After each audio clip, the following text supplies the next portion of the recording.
ఇప్పుడున్న కరెన్సీ రావడానికి ఎన్నో ఏళ్లు పట్టింది. కానీ ఈ కరెన్సీ కాస్త క్రిప్టో కరెన్సీగా మారబోతోంది. ఈ క్రిప్టో కరెన్సీలో మొదటి స్థానంలో ఉన్నదే బిట్ కాయిన్. 10 సంవత్సరాల క్రితం దీని విలువ 0.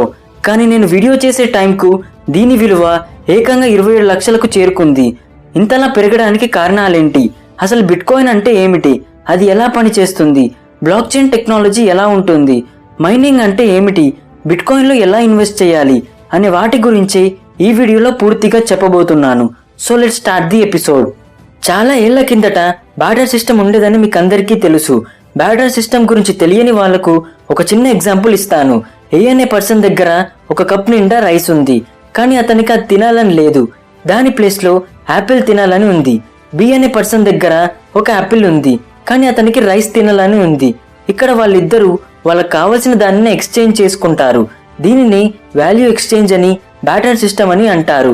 కానీ అన్ని చోట్ల అది వర్కౌట్ అయ్యేది కాదు. ఫర్ ఎగ్జాంపుల్, ఏ అనే పర్సన్ దగ్గర ఒక యాపిల్ ఉంది, బి అనే పర్సన్ దగ్గర బంగారం ఉందనుకుందాం. ఇక్కడ వాల్యూ ఎక్స్చేంజ్ జరగదు. ఎందుకంటే బంగారం విలువ ఎక్కువ, దాన్ని చిన్న చిన్న ముక్కలుగా కోసి ఇవ్వలేము. కాబట్టి ఇలాంటి ప్రాబ్లమ్స్ ను సాల్వ్ చేయడానికి కరెన్సీని కనిపెట్టారు. సెకండ్ వరల్డ్ వార్ తర్వాత అమెరికా అన్నిటికంటే పవర్ఫుల్ కంట్రీగా మారుతుంది. మన ఇండియాతో పాటు ఎన్నో దేశాల కరెన్సీలు డాలర్తో లింక్ అయి ఉండేవి. కాబట్టి అమెరికా ఏది చెప్తే అది ఫాలో అయ్యేవాళ్ళు. కరెన్సీ వచ్చాక ఎలా ఉండేదంటే, ప్రజలు తమ దగ్గర ఉండే బంగారాన్ని గవర్నమెంట్ అథారిటీస్కు ఇచ్చేవాళ్ళు. అప్పుడు గవర్నమెంట్ దీనికి రిటర్న్గా ఎంతైతే బంగారాన్ని ఇచ్చారో దానికి సరిపోయేలా కరెన్సీ నోట్స్ను ప్రింట్ చేసి పంపిణీ చేసేది. దీనివల్ల వాల్యూ ఎక్స్చేంజ్ కూడా కరెక్ట్గా సరిపోయేది. ముందు చెప్పినట్టు అన్ని కంట్రీస్ ఈ పద్ధతినే ఫాలో అయ్యేవి. కానీ 15th ఆగస్ట్ 1971లో యుఎస్కు 37th ప్రెసిడెంట్ అయిన రిచర్డ్ నిక్సన్ గోల్డ్కు డాలర్కు మధ్య బాండ్ను బ్రేక్ చేసి గవర్నమెంట్ను సెంట్రలైజ్ చేశాడు. ఇదే విషయాన్ని సింపుల్గా చెప్పాలంటే పవర్ మొత్తం గవర్నమెంట్ కంట్రోల్లోకి రావడం. ఆయా దేశాల సెంట్రల్ గవర్నమెంట్స్ వాళ్ళ దేశానికి తగ్గట్టు పూర్తిగా గవర్నమెంట్ మీద నమ్మకం ఏర్పడేలా ఎన్నైనా కరెన్సీ నోట్స్ను ప్రింట్ చేసుకుంటుంది, ఎప్పుడైనా బ్యాన్ చేసుకుంటుంది. ఎగ్జాంపుల్, మీరు 10 రూపాయల నోట్ను తీసుకుంటే దాని మీద ఉండే ఒక ప్రామిస్, సిగ్నేచర్లు ఆ నోట్ యొక్క విలువను డిసైడ్ చేస్తాయి. దీనివల్ల మనం గుడ్డిగా అది మన గవర్నమెంట్ ఇష్యూ చేసిందని నమ్ముతాము. ఇలా మన ఫైనాన్షియల్ సిస్టమ్స్ అన్నీ నమ్మకం మీద డిపెండ్ అయ్యి ఉంటాయి. మనలాంటి డిపాజిటర్స్ గవర్నమెంట్కు చెందిన బ్యాంక్స్ మీద నమ్మకంతో దాంట్లో డిపాజిట్ చేస్తారు. కానీ కొన్నిసార్లు బ్యాంక్స్ మన మనీని ఇర్రెస్పాన్సిబుల్గా కొన్ని కంపెనీస్కు, ఇండివిజువల్స్కు లోన్ ఇస్తారు. వాళ్ళు తిరిగి ఇవ్వకపోవడంతో అవి కాస్త బ్యాడ్ డెబ్ట్స్గా, ఎన్పిఎస్గా మారుతాయి. వీటి వల్ల అందులో డిపాజిట్ చేసిన కామన్ పీపుల్ సఫర్ అవుతారు. దీనికి ఎగ్జాంపుల్ 2008లో జరిగిన లీమన్ బ్రదర్స్ బ్యాంక్రప్సీ వల్ల క్రైసిస్ ఏర్పడింది. జీడిపి ఘోరంగా పడిపోయింది. చాలా మంది నష్టపోయారు. గవర్నమెంట్కు, బ్యాంక్స్కు వీటన్నిటికి వ్యతిరేకంగా అప్పుడొచ్చింది బిట్ కాయిన్ అనే ఒక క్రిప్టో కరెన్సీ. 2008లో సతోషి నకమోటో అనే వ్యక్తి వైట్ పేపర్ అనే పేరుతో 9 పేపర్స్ను ఇంటర్నెట్లో పబ్లిష్ చేశాడు. అసలు సతోషి నకమోటో అనే వ్యక్తి ఎవరు, మగ, ఆడ లేదా ఒక టీం అనేది ఇప్పటి వరకు ఎవరికీ తెలియదు. బిట్ కాయిన్ మాత్రం చాలా పకడ్బందీగా తయారు చేశాడు. మనకి ఇప్పటి వరకు అతని గురించి డీటెయిల్సే తెలియలేదంటే అర్థం చేసుకోండి ఇది ఎంత సెక్యూర్గా ఉంటుందో. సతోషి పబ్లిష్ చేసిన 9 పేపర్స్ మోటివ్ ఏంటంటే, బిట్ కాయిన్ అనేది ఒక క్రిప్టో కరెన్సీ. ఇది డీసెంట్రలైజ్డ్, అంటే ఎవరి కంట్రోల్లో ఉండదు. ఎలాగైతే US dollar US central bank control చేస్తుందో, ఇండియన్ రూపీను ఆర్బీఐ కంట్రోల్ చేస్తుందో, ఈ బిట్ కాయిన్ మాత్రం ఎవరి కంట్రోల్లో ఉండదు. దీన్నే డీసెంట్రలైజ్డ్ కరెన్సీ అంటారు. బిట్ కాయిన్ ప్రవేశపెట్టడానికి ఇదే ముఖ్య కారణం.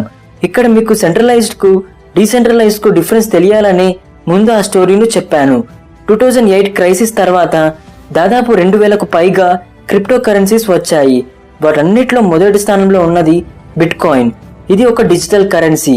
దీన్ని ఎవరు తాకలేరు, ముట్టుకోలేరు. ఇప్పుడు క్రిప్టో కరెన్సీస్ ఎలా పనిచేస్తాయో తెలుసుకుందాం. ఫర్ ఎగ్జాంపుల్, ఏ అనే పర్సన్ ఇండియాలో ఉన్నాడు, బి అనే పర్సన్ యుఎస్లో ఉన్నాడు. ఏ అనే వ్యక్తి కొంత మనీను బికి పంపాలనుకుంటున్నాడు. సెంట్రలైజ్డ్ కరెన్సీలో అతను డైరెక్ట్గా మనీని సెండ్ చేయలేడు, ఎందుకంటే వాటిని రూపీస్ నుంచి డాలర్లోకి కన్వర్ట్ చేయాలి. కాబట్టి ఇక్కడ థర్డ్ పార్టీ అయిన బ్యాంకు వెళ్లి డబ్బునిస్తాడు.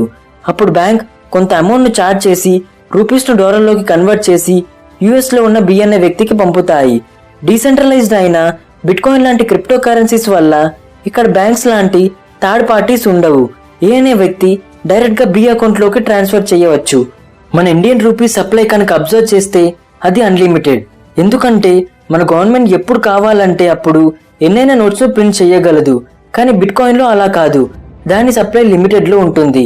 21 మిలియన్స్ అంటే 2,10,00,000 బిట్ కాయిన్లను మాత్రమే క్రియేట్ చేసేలా దీన్ని ప్రోగ్రామ్ ను డిజైన్ చేశారు. ఎందుకంటే ఒకవేళ నోట్లలాగా వీటిని ఎక్కువగా క్రియేట్ చేస్తే వీటి డిమాండ్ తగ్గిపోతుంది. ఇప్పుడు ఎగ్జిస్టెన్స్ లో ఉన్నది 18.6 మిలియన్ బిట్ కాయిన్స్. ఇప్పుడు బిట్ కాయిన్స్ లో ట్రాన్సాక్షన్స్ ఎలా జరుగుతాయో చూద్దాం. ఇక్కడ మనం ఇంతకుముందు తీసుకున్న ఓల్డ్ ఎగ్జాంపుల్ నే తీసుకుందాం. ఏ అనే వ్యక్తి తన దగ్గర ఉన్న 2 బిట్ కాయిన్స్ ను బి పర్సన్ అకౌంట్ లోకి ట్రాన్స్ఫర్ చేయాలనుకుంటున్నాడు. ఈ ట్రాన్సాక్షన్ ను వెరిఫై చేయడానికి కొంతమంది వెయిట్ చేస్తూ ఉంటారు. వాళ్ళే మైనర్స్. వీళ్ళ పని ఏంటంటే ట్రాన్సాక్షన్స్ ను వెరిఫై చేయడం. ఏ అనే వ్యక్తి దగ్గర 2 బిట్ కాయిన్స్ ఉన్నాయా లేదా అని చెక్ చేస్తారు. ఈ ట్రాన్సాక్షన్ ను కన్ఫర్మ్ చేయడానికి మైనర్స్ కొన్ని ట్రిక్కీ ప్రాబ్లమ్స్ ను సాల్వ్ చేయాల్సి ఉంటుంది. దీనినే మైనింగ్ అంటారు. వాళ్ళు సాల్వ్ చేయబోయే మ్యాథమెటికల్ ప్రాబ్లమ్స్ చాలా కాంప్లికేటెడ్ గా ఉంటాయి. వాటిని ఏదో ఒక చిన్న ల్యాప్టాప్ లో సాల్వ్ చేయలేరు. వీటి కోసం హై ప్రాసెసింగ్ కాంప్లెక్స్ కంప్యూటర్స్ ను వాడాల్సి ఉంటుంది. ఇది ఎక్కువ ఖర్చుతో కూడుకున్న పని. ఎప్పుడైతే ఆ మ్యాథమెటికల్ ప్రాబ్లమ్స్ ను సాల్వ్ చేస్తారో అదే నెట్వర్క్ లో ఉన్న వేరే కంప్యూటర్స్ కన్ఫర్మ్ చేస్తాయి. అప్పుడు ఈ ట్రాన్సాక్షన్ చైన్ లో యాడ్ అవుతుంది. ట్రాన్సాక్షన్స్ అన్ని ఒక బ్లాక్ లా ఏర్పడుతుంది. దీన్ని బ్లాక్ చైన్ టెక్నాలజీ అంటారు. సింపుల్ గా చెప్పాలంటే బ్లాక్ లో స్టోర్ అయి ఉన్న డేటాను చైన్స్ ప్రొటెక్ట్ చేస్తూ ఉంటాయి. కాబట్టి దీన్ని హ్యాక్ చేయడం ఎవ్వరి తరం కాదు. ఇదంతా చేయడం వల్ల మైనర్స్ కు రివార్డ్స్ రూపంలో బిట్ కాయిన్ లభిస్తుంది. దీన్నే మైనింగ్ చేసి సంపాదించుకున్న బిట్ కాయిన్ అంటారు.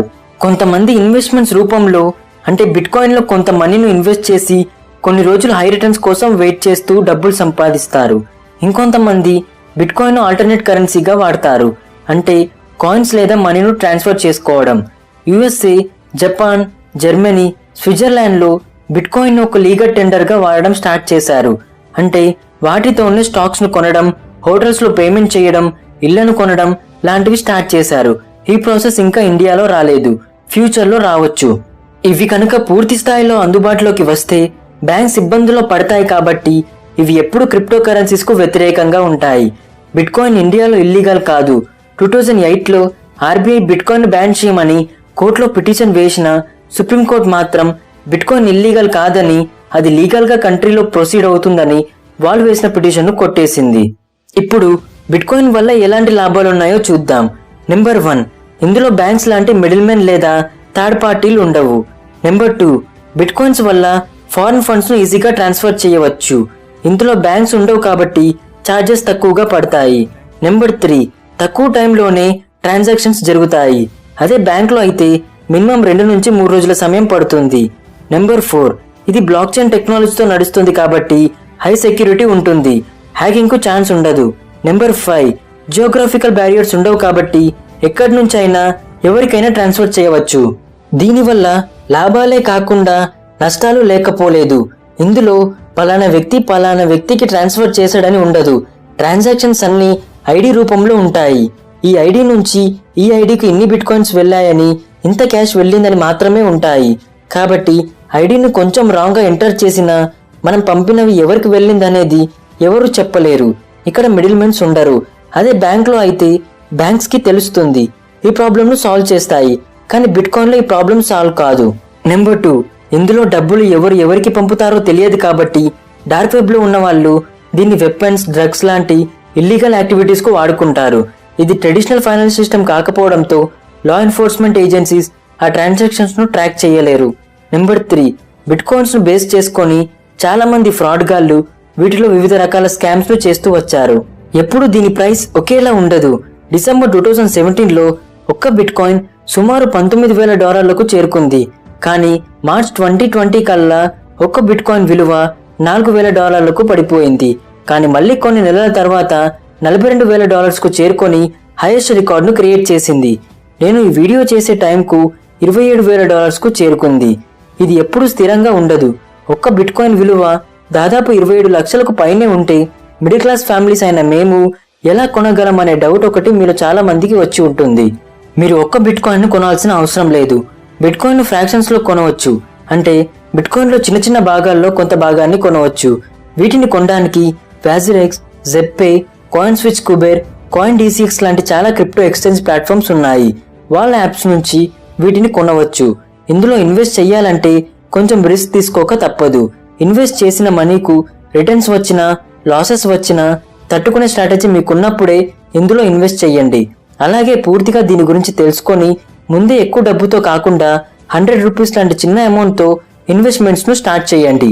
ఇది ఇవాల్టి ఎపిసోడ్. వీడియో నచ్చితే లైక్ చేసి మీ ఫ్రెండ్స్ అండ్ ఫ్యామిలీ మెంబర్స్కు షేర్ చేయండి. ఇలాంటి మరిన్ని క్రిప్టో కరెన్సీస్ గురించి తెలుసుకోవాలనుకుంటే ఛానల్ను సబ్స్క్రైబ్ చేయండి. నేను అప్లోడ్ చేసే వీడియోస్ మీ మొబైల్కు నోటిఫికేషన్గా రావాలనుకుంటే సబ్స్క్రైబ్ చేయగానే పక్కన ఒక బెల్ ఐకాన్ వస్తుంది. దాన్ని క్లిక్ చేయండి. Thank you.